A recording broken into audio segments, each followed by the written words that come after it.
বন্ধুরা, আজকে আমরা ড্রোন ক্যামেরা নিয়ে চলে এসেছি ঐতিহ্যবাহী জায়গা, যেটা হচ্ছে শাকতলা। এটা বাজার এবং এখানে স্কুল এবং মসজিদ, মাদ্রাসা উভয়ের একটা মিলন মেলা।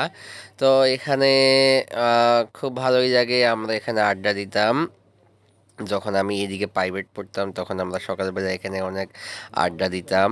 তো স্কুল মাঠে খেলাধুলা করতে অনেক ভালো লাগে। ছেলেমেয়েরা বিকেলবেলা এখানে খেলাধুলা করে থাকে এবং রাতের বেলা এখানে ব্যাডমিন্টন খেলায়। তো এখানে আসলে শাকতারায় অনেক কিছু পাওয়া যায়। আসলে দেখতে অতটা মানে উন্নত মনে না হলেও কিন্তু এখানে রড সিমেন্ট থেকে শুরু করে অনেক ভালো ভালো পণ্য পাওয়া যায় এখানে। তো এখানে আসলে তিন রাস্তার মুখ, যেটা হচ্ছে রামগঞ্জ থেকে আসা যাওয়ার সময় আর কি পড়ে। তো সেজন্য এখানে একটু বেচা কিনা মোটামুটি ভালো চলে। তো আমাদের সামনে এখন হাত নেড়ে আমাদেরকে অভিনন্দন জানাচ্ছেন রামগঞ্জেরই একজন কৃতি সন্তান, যিনি হচ্ছেন বিএনপির একজন বড় নেতা এবং কর্মী। তো উনি আমাদেরকে অভিনন্দন জানাচ্ছেন। তো আসলে আমরা এখন শাকতারা যে পোলের উপর চলে এসেছি। আসলে এই পোলের নিচে যে খালটি রয়েছে, এই খালে এখন আর পানি নাই।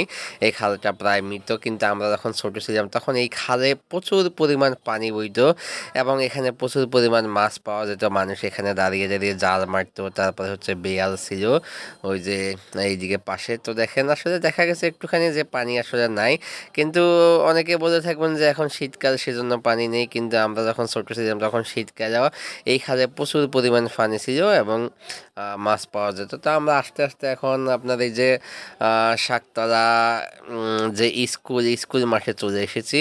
তো আগে এখানে স্কুল ছিল, এখন এখানে মসজিদ এবং হচ্ছে মাদ্রাসা, এতিমখানা এগুলো হয়েছে। তো এগুলো আসলে শাকতারা মিজি বাড়িতে অবস্থিত সম্ভবত।